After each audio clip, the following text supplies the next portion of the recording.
देखिए, सबसे पहले मैं आपसे एक इम्पॉर्टेंट चीज़ डिस्कस कर लेता हूँ। 2 टर्म आपको देखिए इस लेक्चर में बार-बार सुनने को मिलेगी, तो आप कन्फ्यूज़ ना हो, इसलिए मैं आपको पहले वो क्लियर कर देता हूँ। एस्चुरी और डेल्टा क्या होता है? एस्चुरी को देखिए हिंदी में बोला जाता है ज्वार नदमुख, ठीक है? तो क्या होता है ये हम पहले डिस्कस कर लेते हैं। सागर तट पर स्थित आधा बंद खारे पानी का वह क्षेत्र होता है एस्चुरी, जहाँ पर नदियों का ताज़ा पानी जो है, वो समुद्र के खारे पानी के साथ मिलता है, ठीक है? तो आपको क्लियर हुआ एस्चुरी क्या होता है? आधा बंद खारे पानी का वह क्षेत्र जहां पर नदियों का ताजा पानी जो है वो समुद्र के खारे पानी के साथ में मिलता है। क्लियर? कौन कौन सी नदियां जो है वो एस्चुरी बनाती है? नर्मदा नदी, ताप्ती नदी, मांडवी नदी, ये जो नदियां हैं ये एस्चुरी मतलब ज्वार नद मुख का निर्माण करती हैं। आगे लेक्चर में मैं आपको क्लियर करूंगा इस चीज को, बस इतना ध्यान रखिए कि एस्चुरी होता क्या है। आगे बात करते हैं, देखिए डेल्टा जो है ये क्या होता है। तो देखिए, नदी जहां पर सागर से मिलती है उस जगह पर नदी द्वारा बहाकर लाई गई मिट्टी के कारण जो मुख्य नदी होती है वो कई सारी धाराओं में बढ़ जाती है। तो उस सागर किनारे त्रिभुजाकार क्षेत्र को ही क्या बोला जाता है? डेल्टा बोला जाता है। डेल्टा जो होते हैं वो प्राय उपजाऊ मिट्टी का निर्माण करते हैं। ठीक है फ्रेंड्स, तो आपको क्लियर हुआ डेल्टा क्या होता है और एस्चुरी क्या होता है। ध्यान रखिएगा, गंगा, ब्रह्मपुत्र, महानदी, गोदावरी, कृष्णा, कावेरी, ये सब जो नदियां हैं ये डेल्टा का निर्माण करती हैं। आगे हम ये लेक्चर में डिस्कस करने वाले हैं। तो बस एस्चुरी क्या होता है और डेल्टा क्या होता है, आई होप आपको समझ में आ गया होगा। चलिए हम स्टार्ट करते हैं कि भारत का जो अपवाह तंत्र है, ड्रेनेज सिस्टम है, वो क्या है। तो सबसे पहले ये वर्ड को हम क्लियर कर लेते हैं कि ड्रेनेज सिस्टम, अपवाह तंत्र होता क्या है। अपवाह तंत्र जो शब्द है ये एक नदी तंत्र की व्याख्या करता है, जिसमें अलग अलग दिशाओं से छोटी छोटी धाराएं आकर एक मुख्य धारा का निर्माण करती हैं, मतलब मुख्य नदी का निर्माण करती हैं। ओके, यहाँ पर जो अलग अलग दिशाओं से छोटी छोटी धाराएं आती है वो मुख्य नदी की क्या होती हैं? सहायक नदियां होती हैं। समझ में आया आपको? अपवाह तंत्र शब्द जो है एक नदी तंत्र की व्याख्या करता है। तो भारत के अपवाह तंत्र ड्रेनेज सिस्टम की हम बात करेंगे तो इसे हम दो भागों में पढ़ेंगे। कौन कौन से? देखिए स्ट्रक्चर समझ लीजिए पहले कि किस तरीके से हम इस टॉपिक को स्टडी करने वाले हैं। तो देखिए दो भागों में हम इसको पढ़ने वाले हैं। एक है हिमालयी अपवाह तंत्र और प्रायद्वीपीय अपवाह तंत्र। हिमालयी अपवाह तंत्र में हम सिंधु नदी तंत्र, गंगा नदी तंत्र और ब्रह्मपुत्र नदी तंत्र की बात करेंगे। मतलब इसमें जो मुख्य नदी होगी वो कौन सी होगी? सिंधु नदी होगी, गंगा नदी होगी और ब्रह्मपुत्र नदी होगी। और इन मुख्य नदियों की बहुत सारी क्या होती है? सहायक नदियां होती है। तो वही हम इसमें डिस्कस करने वाले हैं। सेकंड देखिए, प्रायद्वीपीय अपवाह तंत्र में हम मध्य और दक्षिण भारत की नदियों को डिस्कस करेंगे, जैसे कि नर्मदा नदी, ताप्ती नदी, महानदी, गोदावरी, कृष्णा, कावेरी, इन सब नदियों को हम डिस्कस करेंगे प्रायद्वीपीय अपवाह तंत्र में। और लास्ट में देखिए कुछ इंपॉर्टेंट नदियां मैं आपसे डिस्कस करूंगा जहां से एग्जाम में अक्सर क्वेश्चन पूछ लेते हैं। तो सबसे पहले देखिए हम हिमालयी अपवाह तंत्र की बात करेंगे, जिसमें हम पढ़ेंगे सिंधु नदी तंत्र को। तो देखिए फ्रेंड्स, सिंधु नदी जो है वो बेसिकली तीन देशों में होकर बहती है, चीन, भारत और पाकिस्तान। चीन के देखिए तिब्बत स्थित मानसरोवर झील के निकट इसका उद्गम होता है और उत्तर पश्चिम दिशा में बहते हुए भारत के लद्दाख के दमचोक के पास से इंटर करती हैं। ओके, आगे बहती हुई ये नदी गिलगित से होते हुए दर्दिस्तान के पास में पाकिस्तान में इंटर कर जाती है और कराची के पूर्व से होते हुए अरब सागर में जाकर मिल जाती हैं। इस नदी की कुल लंबाई जो है वो कितनी है? 2880 किलोमीटर है। तो सिंधु नदी का देखिए उद्गम कहाँ से होता है? भारत के बाहर से होता है। चीन के तिब्बत स्थित मानसरोवर झील के निकट से सिंधु नदी का उद्गम होता है। भारत होते हुए ये पाकिस्तान में इंटर करती हैं और अरब सागर में जाकर मिल जाती हैं। ध्यान रखिएगा, भारत का जो लेह शहर है वो सिंधु नदी के दाएं तट पर स्थित है। ये एग्जाम में क्वेश्चन पूछ लिया था, इस चीज को आप ध्यान रखिएगा, कहाँ पर स्थित है? दाएं तट पर स्थित है। सिंधु नदी के देखिए अरब सागर में मिलने से पहले इसमें 5 प्रमुख इसकी सहायक नदियां जो है वो आकर मिलती है। कौन कौन सी? चेनाब, झेलम, रावी, व्यास और सतलज नदी। ये पांचों नदियां जो है वो सिंधु नदी में आकर मिलती हैं। उसके बाद में सिंधु नदी जो है वो अरब सागर में जाकर मिल जाती हैं। इसमें देखिए चेनाब और सतलज इसकी दो सबसे बड़ी सहायक नदियां हैं। चलिए एक एक करके समझ लेते हैं। चेनाब नदी की हम सबसे पहले बात करते हैं। ये सिंधु नदी की सबसे बड़ी सहायक नदी है। इसका उद्गम जो है वो हिमाचल प्रदेश के देखिए K12 लारा दर्रे से होता है। हिमाचल प्रदेश में इस नदी का निर्माण जो है वो दो नदियों से होता है, एक चंद्रा और भागा। इसलिए इसे हिमाचल प्रदेश में चंद्रभागा नदी के नाम से भी जाना जाता है। चेनाब नदी को चंद्रभागा नदी के नाम से भी जाना जाता है हिमाचल प्रदेश में। इंपॉर्टेंट है, क्वेश्चन पूछा जा सकता है यहाँ से, ध्यान रखिएगा। आगे बहती हुई ये नदी पाकिस्तान में जाकर सिंधु नदी से मिल जाती हैं। सिंधु नदी में मिलने से पहले इसमें झेलम, रावी, सतलज, व्यास नदी आकर मिलती हैं। किसमें? चेनाब नदी में। चलिए कौन सी नदी कहाँ पर मिलती है इस चीज को हम देख लेते हैं। सबसे पहले बात करते हैं झेलम नदी की। झेलम नदी का उद्गम जो है वो कश्मीर घाटी के बेरीनाग के निकट से होता है। ये नदी 170 किलोमीटर भारत पाकिस्तान सीमा का निर्माण करती हुई पाकिस्तान के जंग के निकट चेनाब नदी में आकर मिल जाती हैं। झेलम नदी कहाँ से उद्गम होता है? कश्मीर घाटी के बेरीनाग से इसका उद्गम होता है। इसके बाद देखिए रावी नदी की बात करते हैं तो ये नदी हिमाचल प्रदेश के रोहतांग दर्रे से निकलती है और कश्मीर पंजाब होते हुए पाकिस्तान के जंग के निकट चेनाब नदी में आकर मिल जाती हैं। क्लियर? इसके बाद देखिए सतलज नदी की बात करते हैं। ये नदी जो है तिब्बत के देखिए राक्षस ताल से निकलती हैं और सिंधु नदी के समानांतर बहती हुई हिमाचल प्रदेश में प्रवेश करती हैं। आगे पंजाब होते हुए पाकिस्तान के भावलपुर में चेनाब नदी में जाकर मिल जाती हैं।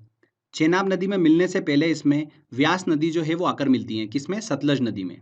ध्यान रखिएगा सतलज नदी का जो उद्गम है वो भारत में नहीं होता है। कहाँ पर होता है? तिब्बत के मानसरोवर में होता है। ठीक है, तिब्बत के मानसरोवर स्थित राक्षस ताल से सतलज नदी जो है वो निकलती है। हमने जैसे कि बात करी कि व्यास नदी जो है वो सतलज नदी में आकर मिल जाती है, तो व्यास नदी को डिस्कस कर लेते हैं। व्यास नदी जो है वो रोहतांग दर्रे से निकलती हैं और व्यास नदी हिमाचल प्रदेश के कुल्लू घाटी में बहते हुए पंजाब के हरीके में सतलज नदी से आकर मिल जाती हैं। ओके फ्रेंड्स, हरीके क्षेत्र में जो व्यास और सतलज नदी का संगम होता है वहीं से देश की सबसे लंबी नहर जो है इंदिरा गांधी नहर वो निकलती है। देश की सबसे लंबी नहर जो है इंदिरा गांधी नहर कहाँ से निकलती है? हरीके में निकलती है, जहाँ पर व्यास और सतलज नदी का संगम होता है। ओके, ये नहर जो है पंजाब राजस्थान से होकर गुजरात में एंटर करती है। राजस्थान में इसकी सबसे अधिक लंबाई है 470 किलोमीटर। तो ये चीज़ आपको पता होना चाहिए। साथ ही ध्यान रखिएगा फ्रेंड्स, पाकिस्तान के जैसा कि मैंने आपको बताया कि बहावलपुर में सतलज नदी जो है वो चेनाब नदी से मिलती हैं। तब ये चेनाब से मिलने के बाद में पंचनद नदी का निर्माण करती है। मतलब इस पॉइंट पर पांचों नदियां जो है वो एक हो जाती हैं। झेलम, रावी, सतलज, व्यास और चेनाब, ये पांचों नदियां एक होकर आगे बढ़ती हैं, इसीलिए इसे पंचनद नदी का नाम दिया गया है। मतलब सिंधु नदी में मिलने से पहले 45 किलोमीटर तक ये पांचों नदियां एक होकर आगे बढ़ती हैं। ठीक है, तो पंचनद नदी किसे बोला गया है ये आपको क्लियर हो गया होगा, इस चीज को ध्यान रखिएगा। अब देखिए फ्रेंड्स, दिमाग में एक बात आती है कि सिंधु, चेनाब, झेलम, रावी, सतलज और व्यास नदी जो है ये सारी नदियां भारत में होते हुए बहती हैं, उसके बाद में पाकिस्तान में एंटर करती हैं। तो भारत अगर पूरी तरह से इन नदियों को रोक ले तो पाकिस्तान के पास तो पानी कैसे पहुंचेगा? तो इसको ध्यान में रखकर एक सिंधु जल समझौता हुआ था 1960 में पानी के वितरण के लिए। तो ये चीज़ भी आपको पता होना चाहिए, इसलिए ध्यान से सुनिएगा। 1960 में भारत और पाकिस्तान के बीच में एक संधि हुई थी, सिंधु जल संधि। इस संधि के अनुसार तीन पूर्वी नदियों का कंट्रोल जो है वो किसे दिया गया? भारत को दिया गया, व्यास, रावी और सतलज नदी का। ठीक है, और तीन पश्चिमी नदियां जो थी सिंधु, चेनाब और झेलम, इन तीनों पश्चिमी नदियों का कंट्रोल किसे दिया गया? पाकिस्तान को दिया गया। तो ये थी सिंधु जल संधि। इस चीज को आप ध्यान रखिएगा, 1960 में हुई थी। किस नदी का कंट्रोल किस देश को दिया गया है ये आपको पता होना चाहिए। व्यास, रावी और सतलज नदी का भारत को दिया गया, सिंधु, चेनाब और झेलम का कंट्रोल दिया गया पाकिस्तान को। तो ये हमने अच्छे से पूरा डिस्कस करा सिंधु नदी तंत्र। आई होप आपको समझ में आया होगा। ठीक है, यहाँ पर जो मुख्य धारा थी वो कौन सी थी? सिंधु नदी थी। उसकी बहुत सारी सहायक नदियाँ थी, झेलम, रावी, सतलज, व्यास और चेनाब, ये उसकी सहायक नदियाँ थी जो हमने अच्छे से डिस्कस कराएं। चलिए आगे हम बात करते हैं अब गंगा नदी तंत्र की। इंपॉर्टेंट है, यहाँ से बहुत क्वेश्चन एग्जाम में पूछे जाते हैं, तो ध्यान से सुनिएगा। गंगा नदी जो है वो भारत की सबसे लंबी नदी है। इसकी कुल लंबाई जो है वो कितनी है? 2525 किलोमीटर है। भारत में इसकी लंबाई कितनी है? 2071 किलोमीटर जो है भारत में इसकी लंबाई है, बाकी जो है वो बांग्लादेश में है। आगे देखिएगा इंपॉर्टेंट चीज, सतोपथ हिमानी से निकली अलकनंदा नदी और गोमुख से निकली भागीरथी नदी जब देवप्रयाग में आकर मिलती हैं तब इसका संयुक्त रूप जो है वो क्या कहलाता है? गंगा नदी कहलाता है। क्लियर हुआ? बहुत बार एग्जाम में क्वेश्चन पूछा गया है कि देखिए अलकनंदा नदी कहाँ से निकलती है, भागीरथी नदी कहाँ से निकलती है, तो ये चीज आपको पता होना चाहिए। गंगोत्री से 19 किलोमीटर दूर गोमुख से निकलती है भागीरथी नदी। वेरी वेरी इंपॉर्टेंट क्वेश्चन है। ठीक है, बहुत बार एग्जाम में क्वेश्चन ये पूछा गया है। और अलकनंदा नदी और भागीरथी नदी किस स्थान पर आकर मिलती हैं? किस स्थान पर? देवप्रयाग में आकर मिलती हैं। ये चीज आपको पता होना चाहिए। ओके, अलकनंदा नदी की देखिए दो प्रमुख सहायक नदियां हैं, वो ध्यान रखिएगा, एक पिंडार नदी और एक मंदाकिनी नदी। पिंडार नदी जो है ये अलकनंदा को कर्णप्रयाग में आकर मिलती हैं। कहाँ पर मिलती है? कर्णप्रयाग में। और मंदाकिनी नदी जो है ये अलकनंदा को रुद्रप्रयाग में आकर मिलती है। कहाँ पर? रुद्रप्रयाग में। तो कर्णप्रयाग में देखिए अलकनंदा को पिंडार नदी मिलती है, रुद्रप्रयाग में अलकनंदा को मंदाकिनी नदी मिलती है और देवप्रयाग में अलकनंदा को भागीरथी नदी मिलती है। ठीक है, ये चीज़ ध्यान रखिएगा, इंपॉर्टेंट है। साथ ही धौलीगंगा जो है वो अलकनंदा को विष्णु प्रयाग में आकर मिलती है। और फ्रेंड्स, प्रसिद्ध केदारनाथ मंदिर जो है वो किस नदी के तट पर स्थित है? मंदाकिनी नदी के तट पर ही स्थित है। बद्रीनाथ का जो प्रसिद्ध मंदिर है वो अलकनंदा नदी के तट पर स्थित है। तो दोनों ये प्रसिद्ध मंदिर जो है वो किस नदी के तट पर स्थित है ये आपको पता होना चाहिए। मंदाकिनी नदी के तट पर स्थित केदारनाथ मंदिर और अलकनंदा नदी के तट पर स्थित बद्रीनाथ मंदिर। क्लियर हुआ? उत्तराखंड से देखिए निकली गंगा उत्तर प्रदेश बिहार होते हुए पश्चिम बंगाल तक बहती हैं। पश्चिम बंगाल के फरक्का पर ये दो धाराओं में बढ़ जाती है, हुगली नदी और मुख्य धारा भागीरथी में। ये भागीरथी नदी जो है ये बांग्लादेश में मुख्य धारा के रूप में प्रवेश करती हैं, जहां पर इसे पद्मा के नाम से जाना जाता है। गंगा नदी को बांग्लादेश में पद्मा के नाम से जाना जाता है। ठीक है, इंपॉर्टेंट क्वेश्चन है। आगे बहती हुई ये पद्मा ब्रह्मपुत्र, जिसे बांग्लादेश में जमुना बोला जाता है, उससे मिल जाती है। और गंगा और जमुना का संयुक्त रूप जो कि ब्रह्मपुत्र नदी है उसका संयुक्त रूप क्या कहलाता है? मेघना कहलाता है। और बंगाल की खाड़ी में मेघना के रूप में ये नदी जो है जाकर मिल जाती है। ठीक है फ्रेंड्स, इस चीज़ को ध्यान रखिएगा, मेघना के फॉर्म में ये बंगाल की खाड़ी में मिलती हैं। क्लियर? अब देखिए गंगा नदी की बहुत सारी सहायक नदियां हैं। गंगा नदी तंत्र जो है उसमें देखिए बहुत सारी इसकी सहायक नदियां हैं। कौन कौन सी?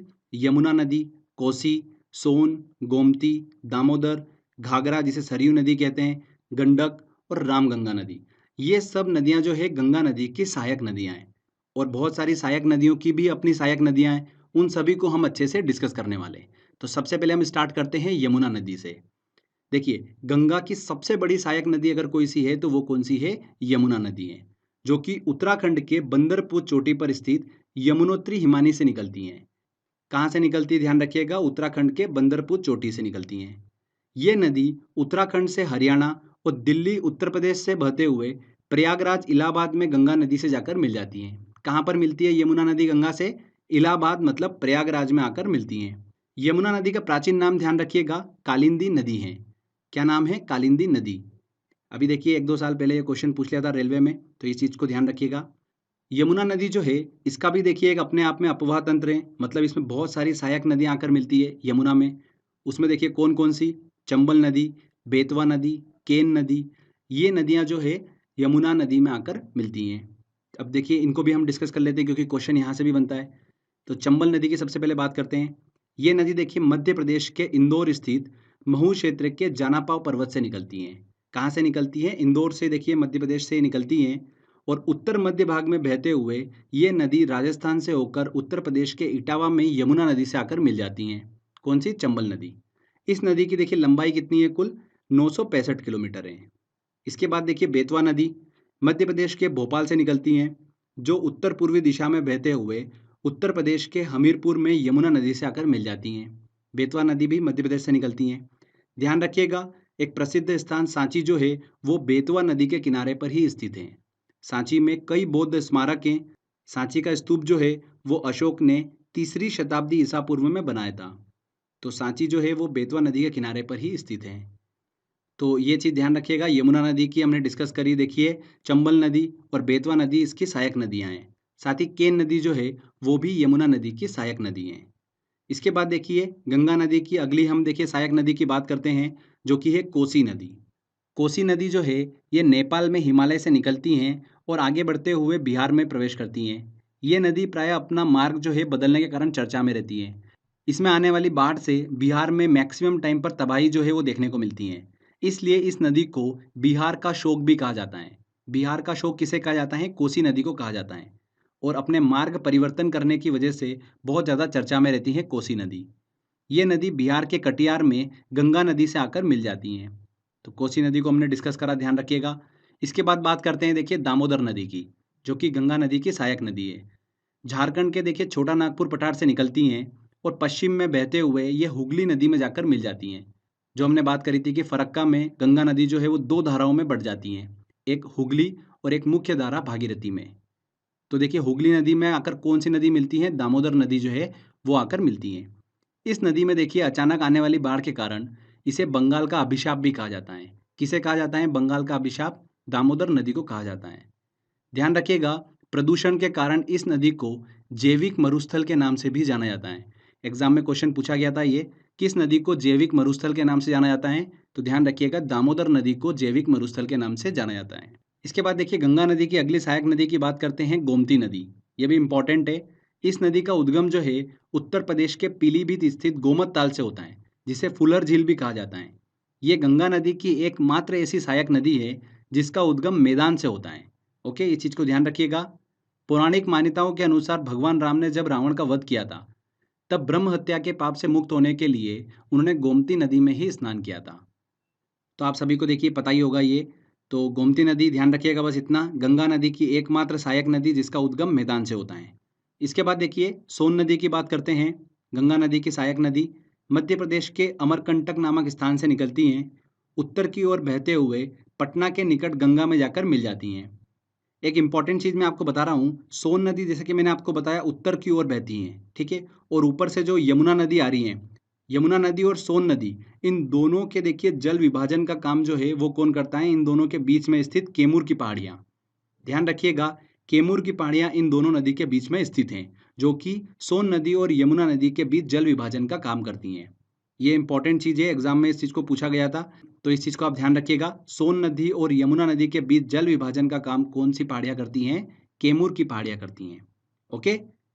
इसके अलावा देखिए गंगा नदी की सहायक नदियों में घाघरा नदी आती है, जिसे सरयू नदी के नाम जाना जाता है, और गंडक नदी, जो कि गंगा नदी के बाएं तट पर आकर मिलती हैं। क्लियर? अब देखिए गंगा नदी से रिलेटेड कुछ हम इंपॉर्टेंट पॉइंट डिस्कस कर लेते हैं।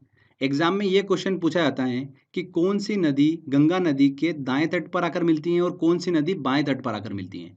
तो इस चीज़ को लेकर कन्फ्यूजन होता है, तो इसको हम क्लियर कर लेते हैं। देखिए गंगा नदी के दाएं तट पर तीन नदियां आपको दिमाग में रखनी है। एक है यमुना नदी, सोन नदी और टॉन्स नदी, ठीक है। ये नदियां जो है गंगा नदी के दाएं तट पर आकर मिलती हैं। ओके। बाएं तट की बात करते हैं तो गोमती, गंडक, घाघरा और कोसी नदी, ये नदियां जो है गंगा नदी के बाएं तट पर आकर मिलती हैं। तो बहुत ही सिंपल है, यमुना नदी, सोन नदी और टॉन्स नदी दाएं तट पर, बाएं तट पर गोमती, गंडक, घाघरा और कोसी। इससे रिलेटेड भी क्वेश्चन एग्जाम में पूछा जाता है, तो ये चीज़ इसलिए हमने क्लियर कर ली है।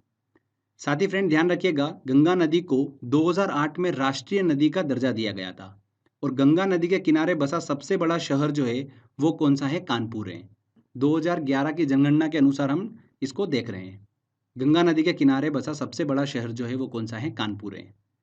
गंगा नदी के प्रवाह का क्रम अगर हम देखें तो उत्तराखंड से निकलती हैं, उत्तर प्रदेश होते हुए बिहार में इंटर करती हैं, और फिर पश्चिम बंगाल में इंटर करती हैं, और वहाँ से ये बांग्लादेश में चली जाती हैं। ठीक है फ्रेंड्स, तो ये गंगा नदी तंत्र को हमने अच्छे से पूरा डिस्कस करा है। तो क्वेश्चन जो है इससे बाहर कुछ नहीं जाने वाला है, हमने अच्छे से यहाँ पर क्लियर कर लिया है इसको। आगे बात करते हैं फ्रेंड्स हम ब्रह्मपुत्र नदी तंत्र को। ये भी बहुत ही इंपॉर्टेंट है, यहाँ से देखिए आईएएस एग्जाम में बहुत ज़्यादा क्वेश्चन पूछे जाते हैं, तो इसको भी हम क्लियर कर लेते हैं। ब्रह्मपुत्र नदी जो है ये नदी तिब्बत, भारत और बांग्लादेश से होकर बहती हैं। ये नदी तिब्बत के मानसरोवर झील के निकट से निकलती हैं। ध्यान रखिएगा, ब्रह्मपुत्र, सतलज और सिंधु नदियाँ, ये नदियाँ जो है तिब्बत के मानसरोवर के आसपास से ही निकलती हैं। ठीक है। तिब्बत से निकलने वाली इस नदी को तिब्बत में यरलुंग जंगबो के नाम से जाना जाता है। किस नाम से जाना जाता है? यरलुंग जंगबो के नाम से जाना जाता है। साथ ही इसे तिब्बत में सांगपो के नाम से भी जाना जाता है। दोनों नाम ध्यान रखिएगा, यरलुंग जंगबो और सांगपो के नाम से जाना जाता है ब्रह्मपुत्र नदी को तिब्बत में। जब यह नदी भारत के असम घाटी में प्रवेश करती हैं, तब इसे यहाँ पर ब्रह्मपुत्र के नाम से जाना जाता है। साथ ही ब्रह्मपुत्र नदी को अरुणाचल प्रदेश में दिहांग के नाम से जाना जाता है। जब यह नदी असम घाटी में बहते हुए बांग्लादेश में प्रवेश करती हैं, तब इसे वहाँ पर जमुना के नाम से जाना जाता है। देखिए तिब्बत में इसे यरलुंग जंगबो और सांगपो के नाम से जाना जाता है। भारत में इसे देखिए अरुणाचल प्रदेश में दिहांग के नाम से जाना जाता है, और जब ये बांग्लादेश में इंटर करती हैं तब इसे जमुना के नाम से जाना जाता है। ठीक है, बांग्लादेश में इसे जमुना के नाम से जाना जाता है। बांग्लादेश में देखिए ये नदी जो है गंगा नदी मतलब पद्मा नदी के साथ में मिल जाती हैं, और गंगा ब्रह्मपुत्र संयुक्त रूप से मेघना के नाम से आगे बढ़ती हैं, और विश्व का सबसे बड़ा नदी डेल्टा जो है सुंदरवन डेल्टा का निर्माण करते हुए बंगाल की खाड़ी में जाकर मिल जाती हैं। ठीक है फ्रेंड्स, वेरी वेरी इंपॉर्टेंट है। विश्व का सबसे बड़ा नदी डेल्टा जो है कौन निर्माण करती हैं? गंगा और ब्रह्मपुत्र नदी करती हैं, जिसे सुंदरवन डेल्टा कहते हैं। और लास्ट में ये मेघना नदी जो है बंगाल की खाड़ी में जाकर मिल जाती हैं। क्लियर हुआ आपको? ब्रह्मपुत्र नदी की देखिए सहायक नदियों की बात करते हैं तो जितना मैं आपको बता रहा हूँ सारी इंपॉर्टेंट है, एक भी मत छोड़िएगा। हर एक सहायक नदी से रिलेटेड एग्जाम में क्वेश्चन पूछा जा चुका है। तीस्ता नदी ब्रह्मपुत्र की देखिए सहायक नदी है। कहाँ से निकलती है? सिक्किम से निकलती है। सुवनसिरी नदी, कमेंग नदी, मानस नदी, दिबांग नदी, लोहित, बराक और कपिली नदी, ये जितनी भी नदियां हैं ये ब्रह्मपुत्र की सहायक नदियां हैं। सारे नाम आपके दिमाग में सेट हो जाना चाहिए। तीस्ता, सुवनसिरी, कमेंग, मानस, दिबांग, लोहित, बराक और कपिली, ये सारी नदियां जो है ब्रह्मपुत्र की सहायक नदियां हैं। इसमें तीस्ता, सुवनसिरी, कमेंग, मानस और दिबांग नदी जो है वो दाएं तट से आकर मिलती है और लोहित, बराक और दिबांग नदी जो है वो बाएं तट से आकर ब्रह्मपुत्र से मिलती हैं। ओके, कुछ इंपॉर्टेंट पॉइंट डिस्कस कर लेते हैं। तीस्ता नदी का उद्गम कहाँ से होता है? सिक्किम से होता है। पश्चिम बंगाल से होते हुए बांग्लादेश में प्रवेश करती हैं और वहाँ ब्रह्मपुत्र से जाकर मिल जाती हैं। लोहित नदी जो है इसे खून की नदी के नाम से भी जाना जाता है। किस नदी को खून की नदी के नाम से जाना जाता है? लोहित नदी को। बराक नदी जो है ये मणिपुर की पहाड़ियों से निकलती हैं। मणिपुर से होते हुए मिजोरम में एंटर करती हैं। असम होते हुए ये बांग्लादेश में प्रवेश करती हैं और मेघना नदी में जाकर मिल जाती हैं। बराक नदी जो है अरुणाचल प्रदेश में एंटर नहीं करती हैं। ये चीज़ आप जरूर ध्यान रखिएगा। ब्रह्मपुत्र नदी जो है गंगा नदी के साथ मिलकर विश्व के सबसे बड़े नदी डेल्टा सुंदरवन डेल्टा का निर्माण करती हैं, जैसा कि हम डिस्कस कर चुके हैं। ब्रह्मपुत्र नदी में ही विश्व का सबसे बड़ा नदी द्वीप, वर्ल्ड लार्जेस्ट रिवर आइलैंड जो है माजुली, वो स्थित है। कहाँ पर? असम में। माजुली जो है वो विश्व का सबसे बड़ा नदी द्वीप है, ब्रह्मपुत्र नदी में स्थित है। ठीक है, असम में। ये चीज़ आप ध्यान रखिएगा। तो ये ब्रह्मपुत्र नदी तंत्र को हमने अच्छे से डिस्कस करा है। इसमें ब्रह्मपुत्र की सहायक नदियाँ जो मैंने आपको बताई है वो आप बिल्कुल ध्यान रखिएगा। वहाँ से एग्जाम में देखिए बहुत क्वेश्चन पूछे जाते हैं। तो फ्रेंड्स ये देखिए हमने अच्छे से हिमालयी नदी तंत्र को डिस्कस करा, जिसमें हमने सिंधु नदी तंत्र, गंगा नदी तंत्र और ब्रह्मपुत्र नदी तंत्र को अच्छे से डिस्कस करा है। क्लियर? इसके बाद देखिए आगे हम बात करते हैं प्रायद्वीपीय नदी तंत्र की, मतलब दक्षिण भारत की नदियों की। तो हिमालयी नदी तंत्र की तुलना में प्रायद्वीपीय नदी तंत्र जो है वो बहुत अधिक पुराना है। तो ऐसा मत समझिएगा कि हिमालयी नदी तंत्र बहुत अधिक पुराना है। प्रायद्वीपीय नदी तंत्र जो है वो सबसे ज़्यादा पुराना है। ठीक है, दक्षिण भारत की नदियाँ जो है वो प्राय वृक्षनुमा अपवाह तंत्र का निर्माण करती हैं। किस तरीके का अपवाह तंत्र का निर्माण करती हैं? वृक्षनुमा अपवाह तंत्र का निर्माण करती हैं दक्षिण भारत की नदियाँ। प्रायद्वीपीय नदियों के अपवाह तंत्र में हम देखिए कौन कौन सी नदियों को डिस्कस करेंगे। नर्मदा नदी, ताप्ती नदी, माही नदी, गोदावरी, कृष्णा, कावेरी और महानदी को अच्छे से हम डिस्कस करने वाले हैं। इसमें देखिए नर्मदा, ताप्ती और माही नदी जो है वो अरब सागर में गिरती है, पश्चिम की ओर बहते हुए अरब सागर में गिरती हैं। जबकि गोदावरी, कृष्णा, कावेरी और महानदी जो है ये बंगाल की खाड़ी में गिरती हैं। चलिए सबसे पहले हम अरब सागर में गिरने वाली नदियों की बात करते हैं, जिसमें सबसे पहले आती है नर्मदा नदी। वेरी वेरी इंपॉर्टेंट है। मध्य प्रदेश के अमरकंटक से इसकी उत्पत्ति होती है।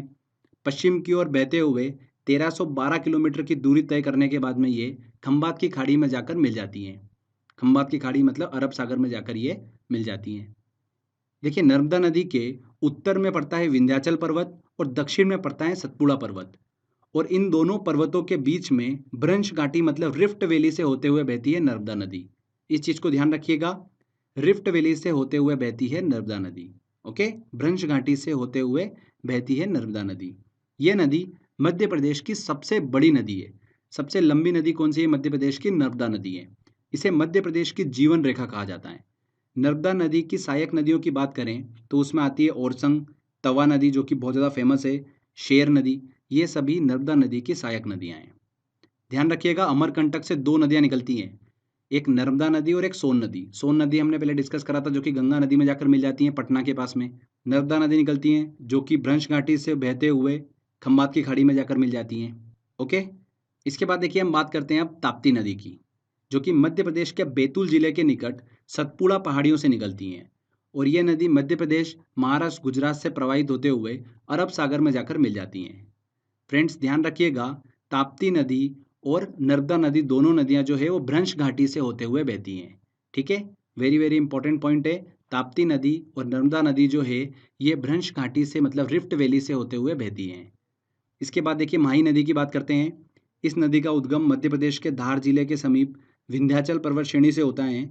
मध्य प्रदेश से देखिए ये पश्चिम की ओर राजस्थान गुजरात में बहते हुए ये नदी खंबात की खाड़ी में जाकर गिर जाती हैं। माही नदी जो है वो भारत की एकमात्र ऐसी नदी है जो कर्क रेखा को 2 बार काटती है। कौन सी नदी? माही नदी। ठीक है फ्रेंड्स, तो ये हमने अच्छे से डिस्कस करा। नर्मदा नदी, ताप्ती नदी और माही नदी जो है वो पश्चिम की ओर बहते हुए खंबात की खाड़ी मतलब अरब सागर में जाकर मिल जाती हैं। इसमें ध्यान रखिएगा ताप्ती नदी और नर्मदा नदी जो है वो रिफ्ट वैली मतलब भ्रंश घाटी से होते हुए बहती हैं। और स्टार्टिंग में हमने डिस्कस करा था कि ताप्ती नदी और नर्मदा नदी जो है वो एस्चुरी का निर्माण करती हैं। जब ये समुद्र से मिलती है वहाँ पर एस्चुरी का निर्माण करती हैं। कौन सी नदी? ताप्ती नदी और नर्मदा नदी। साथ ही ध्यान रखिएगा गोवा में बहने वाली मंडोवी नदी जिसे मांडवी नदी कहते हैं वो भी एस्चुरी का निर्माण करती हैं। Okay, very very important point है ये, इस चीज़ को ध्यान रखिएगा। नर्मदा नदी, ताप्ती नदी एस्चुरी का निर्माण करती हैं। आगे अब देखिए पूर्व की ओर बहने वाली नदियों की बात करते हैं। उसमें सबसे पहले हम डिस्कस करेंगे गोदावरी नदी। बहुत ही इंपॉर्टेंट है। इस नदी की कुल लंबाई कितनी है? 1465 किलोमीटर है। ये प्रायद्वीपीय भारत की सबसे लंबी नदी है। ध्यान रखिएगा वर्ड को, प्रायद्वीपीय भारत की सबसे लंबी नदी कौन सी है? गोदावरी नदी। भारत की सबसे लंबी नदी पूछा जाता है तो गंगा नदी है। ठीक है, वर्ड को आप ध्यान रखिएगा। ये नदी जो है महाराष्ट्र के नासिक जिले के त्र्यंबकेश्वर से निकलती हैं और दक्षिण पूर्व की ओर बहते हुए बंगाल की खाड़ी में जाकर गिर जाती हैं। ध्यान रखिएगा गोदावरी नदी की सहायक नदियों की बात करें क्योंकि गोदावरी नदी का भी अपना एक अपवाह तंत्र है। तो इसकी सहायक नदियां हैं कौन कौन सी? पेनगंगा, इंद्रावती और प्रणहिता। इंद्रावती बहुत ही इंपॉर्टेंट है, ये तो आपके दिमाग में फिट हो जाना चाहिए कि गोदावरी नदी की देखिए सहायक नदी इंद्रावती। तो पेनगंगा, इंद्रावती और प्रणहिता ये गोदावरी नदी की सहायक नदियां हैं। यहाँ से देखिए एग्जाम में क्वेश्चन पूछा गया था, आईएएस एग्जाम में क्वेश्चन पूछा गया था यहाँ पर 2015 में। तो क्लियर हुआ। आगे बात करते हैं फ्रेंड्स कृष्णा नदी की। कृष्णा नदी जो है वो प्रायद्वीपीय भारत की दूसरी सबसे बड़ी नदी है। इसका उद्गम जो है महाराष्ट्र के महाबलेश्वर के पास से होता है। कृष्णा नदी जो है महाराष्ट्र से होते हुए कर्नाटक, तेलंगाना और आंध्र प्रदेश से बहते हुए बंगाल की खाड़ी में जाकर गिर जाती हैं। कृष्णा नदी की प्रमुख सहायक नदियों की बात करें तो उसमें तुंगभद्रा, भीमा और कोयना नदी है। कृष्णा नदी की 3 सहायक नदियां तुंगभद्रा, कोयना और भीमा नदी है। ध्यान रखिएगा कृष्णा नदी जल विवाद जो है वो कृष्णा नदी के जल बंटवारे से संबंधित है जो कि आंध्र प्रदेश, कर्नाटक और महाराष्ट्र के बीच 1957 से चल रहा है। ठीक है, कृष्णा नदी जल विवाद जो है वो आंध्र प्रदेश, कर्नाटक और महाराष्ट्र से संबंधित है। इसके बाद देखिए अगली नदी की बात करते हैं हम, वो है महानदी। महानदी की देखिए लंबाई कितनी है? 851 किलोमीटर है। महानदी छत्तीसगढ़, उड़ीसा की प्रमुख नदी है। इसका उद्गम छत्तीसगढ़ के रायपुर के निकट सिहावा पहाड़ी से होता है और ये नदी पूर्व की ओर बहते हुए उड़ीसा में प्रवेश करती हैं और डेल्टा का निर्माण करते हुए बंगाल की खाड़ी में जाकर गिर जाती हैं। ध्यान रखिएगा महानदी की सबसे इंपॉर्टेंट सहायक नदी जो है वो कौन सी है? तेल नदी है। ये एग्जाम में क्वेश्चन पूछा जाता है यहाँ से कि तेल नदी किस नदी की सहायक नदी है? तो महानदी की सहायक नदी है तेल नदी। साथ ही जोंक नदी जो है वो भी महानदी की सहायक नदी है।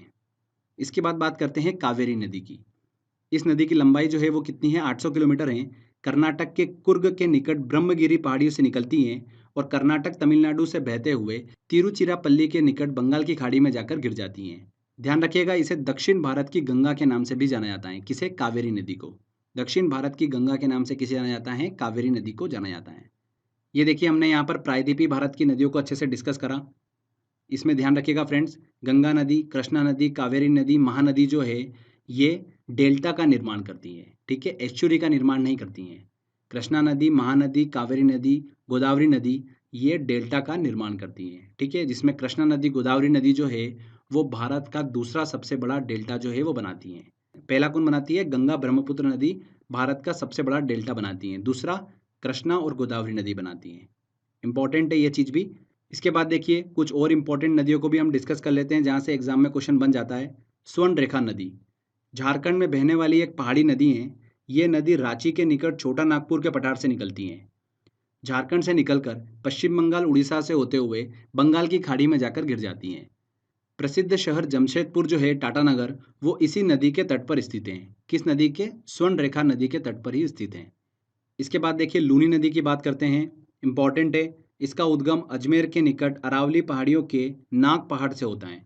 राजस्थान से बहते हुए गुजरात में इंटर करती हैं और गुजरात के कच्छ के रण में ये नदी जो है विलुप्त हो जाती है। ये भी एग्जाम में क्वेश्चन पूछा जाता है कि कच्छ के रण में कौन सी नदी विलुप्त हो जाती है, तो लूनी नदी विलुप्त हो जाती है। लूनी नदी को ही सॉल्ट रिवर के नाम से भी जाना जाता है। सॉल्ट रिवर किसे कहा जाता है? लूनी नदी को कहा जाता है। इसके बाद काली नदी को डिस्कस करते हैं। इस नदी को शारदा और काली गंगा के नाम से भी जाना जाता है। ये नदी हिमालय स्थित काला पानी नामक स्थान से निकलती हैं, उत्तराखंड में बहते हुए उत्तर प्रदेश में प्रवेश करती हैं और बहते हुए घाघरा नदी, जिसे सरयू नदी कहते हैं, उसके साथ में जाकर जॉइंट हो जाती हैं, काली नदी। साथ ही ध्यान रखिएगा, वेरी वेरी इंपॉर्टेंट, ये नदी जो है भारत के पूर्व की ओर भारत नेपाल की अंतर्राष्ट्रीय सीमा बनाती है। कौन सी नदी? काली नदी। भारत और नेपाल के बीच में अंतर्राष्ट्रीय सीमा कौन सी नदी बनाती है? काली नदी बनाती है। इसके बाद देखिए पेन्नार नदी को हम डिस्कस कर लेते हैं। पेन्नार नदी जो है वो किसी की सहायक नदी नहीं है, तो इसको लेकर कंफ्यूज मत होइएगा कि कृष्णा नदी या कावेरी नदी की सहायक नदी है, ऐसा नहीं है। पेन्नार नदी जो है भारत की एक प्रमुख नदी है और ये कर्नाटक के नंददुर्ग पहाड़ी से निकलती है। पूरब की ओर 970 किलोमीटर बहकर बंगाल की खाड़ी में जाकर गिर जाती हैं। ठीक है, तो कर्नाटक की प्रमुख नदी है पेन्नार नदी। तो फ्रेंड्स, यहाँ पर देखिए हमने हिमालयी नदी तंत्र, प्रायद्वीपीय नदी तंत्र को अच्छे से डिस्कस करा और अलग से कुछ इंपॉर्टेंट नदियों से रिलेटेड पॉइंट्स भी डिस्कस कर लिए। तो यहाँ पर देखिए हमारा ये थ्योरी सेक्शन कंप्लीट होता है। आई होप आपने ध्यान से सुना होगा। लेक्चर कंप्लीट करने के बाद में देखिए अब यहाँ पर सेकंड इंपॉर्टेंट चीज़ ये निकल कर आती है कि जो भी हमने स्टडी करी है इनसे रिलेटेड एग्जाम में किस तरीके से क्वेश्चन पूछे जाते हैं, वो क्वेश्चंस आप इतनी आसानी से सॉल्व कर पाएंगे। इसलिए इसका सेकंड लेक्चर देखना बहुत ही ज़रूरी है, जिससे कि आपका कॉन्फिडेंस जो है वो बढ़ेगा। आप अगर देखिए क्वेश्चन देख के सारे आंसर निकाल लोगे तो आपका कॉन्फिडेंस बढ़ेगा और आपको पता चलेगा कि किस तरीके से एग्जाम में क्वेश्चन पूछे जाते हैं। ठीक है, तो इसका सेकंड लेक्चर जो है जिसमें सारे इंपॉर्टेंट क्वेश्चंस को मैंने सॉल्व करा है, वो लेक्चर जरूर देखिएगा और अपना कॉन्फिडेंस जो है वो बढ़ाइएगा, क्योंकि यहाँ से 1 या 2 नंबर जो है वो ज़रूर एग्जाम में पूछे जाते हैं। तो फ्रेंड्स, आज के वीडियो में बस इतना ही था। आई होप आपको ये वीडियो काफ़ी पसंद आया होगा। अगर अच्छा लगा है तो प्लीज़ वीडियो को लाइक करिएगा, शेयर करिएगा और कमेंट करके ज़रूर बताइएगा कि वीडियो कैसा लगा। अगर आपने अभी तक चैनल को सब्सक्राइब नहीं करा है तो सब्सक्राइब भी कर लीजिए, क्योंकि इस तरीके के बेनिफिशियल वीडियो जब भी मैं अपलोड करूँगा आपको उसका बेनिफिट मिलता रहेगा।